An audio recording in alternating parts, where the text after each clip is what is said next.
It's a little bit of a learning curve using a stove to heat your house, but once you have it down, it's not that big a deal. For those who are curious about cost benefit analysis, this stove cost us about $3,000 when we bought it new, and the wood that we used last year and this year, we bought all last year, and we spent about $500 on the wood, and that's lasted us 2 years. Now, our house did come with baseboard heating, but we do not use that. I think the first month we had it on when I was doing renovations in the house, it was a $400 bill. So it is far more cost effective to use the wood burning stove than to pay $400 each month in the winter. And this stove should last us all of our lives and into our children's lives. So with that being said, it is very cost effective to heat the house this way. It's also easier to clean the glass when it's still kind of warm from a fire. This has been sitting a number of days. We haven't had any fire going, and it's like 50 degrees out, so the glass is really chilled. It was a lot of muscle grease or elbow grease to get the glass clean. What you want to do is use leftover ashes from inside the stove, put them on a damp cloth, and scrub the glass clean. For the areas that are really built up, you're going to take one of the cold coals, and you're going to use that and scrape away at the buildup. Okay, that's as much as I'm willing to spend time on cleaning off. Normally you should be cleaning it more frequently. This has gotten built up, so we need to put a creosote log in. But I'm going to just keep showing you how to clean the stove and get it ready for your fire. Alright, here's one of the creosote logs that we will be burning later to clear the chimney of creosote and help get this off the glass here. This is the bucket that we use. It is a metal bucket that we got from Lowe's. The coals, when they're hot, we can put them in here and it's not going to burn through or anything. Here we go. I have my flue open and I have scooped out all ashes except for the ones I want to use to build up the fire. I want to use my best wood for the kindling. That's what you're going to use to start like the base of the fire, and then you want very good hardwood that is dry for your actual fire. Once your fire is fully burning hot, you can throw in a little less dry, more green logs that will build up more creosote in your stove flue or chimney. But if you don't have a bunch of seasoned or cured, fully dried out wood, that is a way you can get by, is just wait till the fire's nice and hot and then intermittently throw in a green log. But when you're starting, you want your very best. So we're going to take our best kindling. We're going to use coals. If you have coals, it's okay if you don't. And then your best wood.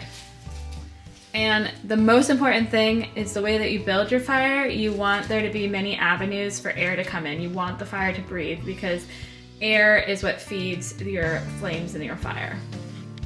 So one of the tricks that we use for helping as a fire starter is lint we collect throughout the year.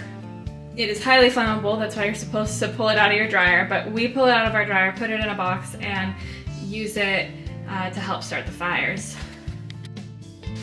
Alright, let's see how I do. Right here is my flue, it's open. The air is going to come through here. So I've cleaned this area, it's going to blow in this way. You want to have enough substance inside so when it starts to burn, there's a lot of contact between the pieces. So that might be my one downfall here, we'll see.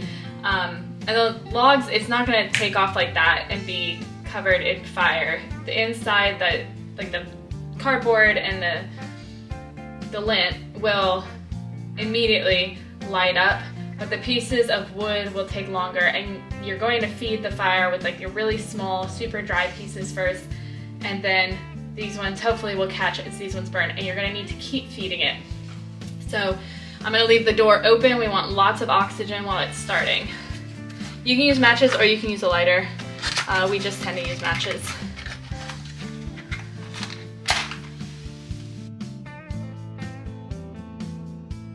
So this is probably gonna go out. I'm gonna keep lighting in different areas, and I also will blow on the fire to help get the flame to take off. If you've ever heard the term like fan into flame, you're gonna blow it, fan it until you get a flame. So that's actually taking off really well, and hopefully everything else will light real easy. Another note is, you saw me wiping down the enamel on our cast iron stove. Do not wipe it down when it's warm. You only want to wipe it down with a damp cloth when it is cold. Otherwise, you will wind up getting micro cracks in your cast iron enameled stove, and it will not last long term. Okay, so it looks like my fire took off great with one match. I'm gonna keep feeding it. You wanna leave it with lots of oxygen for the first 10 minutes or so. The popping and sizzling you hear, that is the moisture in the wood. So this wood is not the driest, as you can hear, but it's what we had. And the flame is coming up to the top of the stove, so with such force, because it is extremely windy outside, and on a windy day, the flames are just pulled up much more than if it was a very calm day outside. So because it's windy, you're getting far more oxygen in the box of the stove than on a typical day, but it makes for making a fire much easier.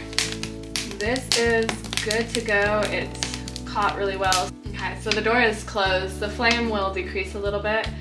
This is not latched yet though. And by not latching it, you still get some airflow in it, but now I don't have to worry about embers popping out. I'm just gonna monitor it, make sure it continues to be caught. Okay, all of the logs have caught fire. I'm going to throw one more right in the front there, just so we have lots of points of contact between the wood. Now we're going to be watching this flue. We want it to get into this yellow zone. If it goes over to this red, it is too hot in here. Right now it's in this range between 0 and 300 degrees Fahrenheit. At that lower temperature, that's where you get creosote buildup. So we want to be in the sweet spot of this yellow zone. There's also a thermostat on the side over here that is our catalytic converter. You can see that the fan has started to rotate, and it tends to do that right when we're starting to get into the yellow zone on the flue. So I now have the latch secured on the side of the stove. I have the flue completely open, giving maximum airflow from the chimney into our stove. So I'm gonna go check on the side and see what the catalytic thermostat is telling me. This is the thermostat right here, and so we're waiting for it to enter into this zone here. The flue temperature is at the higher end of the safe zone, so that's great. Here is the gray zone, and the needle is about 1 centimeter into it, so we're good to go. We're gonna go ahead and push this lever back. Now it will continue to burn rather hot because I do have the flue all the way open down here. So if I want to make the temperature a little less high, I would just push that in. But for now, I do want to keep it warm for a while. So we're gonna pull that out. And that's it. I can walk away and go do some more chores. Alright y'all, I'm going to go ahead and put in a creosote log, and that is going to burn real hot and go up the chimney and burn all, well not all, but most of the creosote up, and that prevents fires. This particular log says to burn about every 40 fires you have in your stove, and you put it on with the paper after you've had your fire going about 30 minutes. So the catalytic is pushed back towards the wall. I'm going to pull it back towards us because that's how you operate this stove. And 30 minutes you have to have the flue completely open.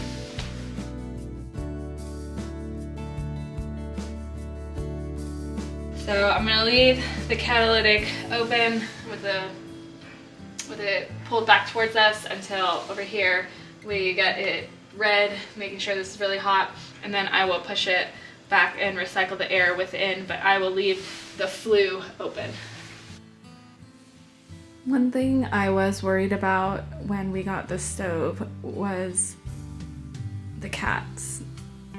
No, actually we didn't have the cats when we got the stove. Okay, so when we got the cats, I was worried about the cats with the stove and if they were going to try to jump on top. They have never done it. They do go underneath the stove, but they only go underneath the stove when the fire is out or when we're like just starting the fire. They seem to understand to stay away when it's a certain temperature that would be dangerous to them. So very grateful for that.